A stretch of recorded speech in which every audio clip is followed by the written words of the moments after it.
তার মধ্যে যোগ করে দিচ্ছি কিছুটা ডাইলিউট HCl। এটা তোমরা H2SO4 ইউজ করেও করতে পারো, কোনো অসুবিধা নেই।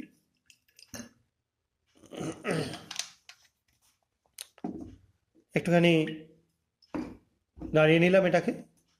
এবার এর মধ্যে যোগ করব কিছুটা KMnO4।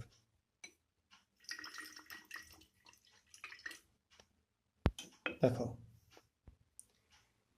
যোগ করবার কিছুক্ষণের মধ্যেই কালারটা আস্তে আস্তে ফেড হয়ে গায়েব হয়ে যাচ্ছে, দেখতে পাচ্ছেন নিশ্চয়ই, আশা করা যায়। আরও কিছুটা FeSO4 আমি এখানে যোগ করে দিচ্ছি। আবার আমরা যোগ করে দিচ্ছি কিছুটা KMnO4। দেখো, যোগ করার সঙ্গে সঙ্গেই কালার গায়েব, ভ্যানিশ। আবার কিছুটা যোগ করছি। আবার এর মধ্যে কিছুটা FeSO4 যোগ করছি।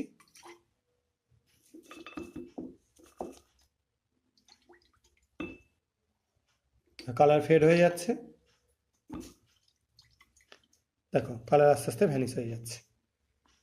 তো ব্যাপারটা কেন এরকম ঘটছে সেটা নিয়ে এবার একটু ডিসকাস করে দিই। এখানে তোমরা যেটা দেখতে পাচ্ছ সেটা একটা রেডক্স রিয়াকশন, অর্থাৎ জারণ বিজারণ বিক্রিয়া।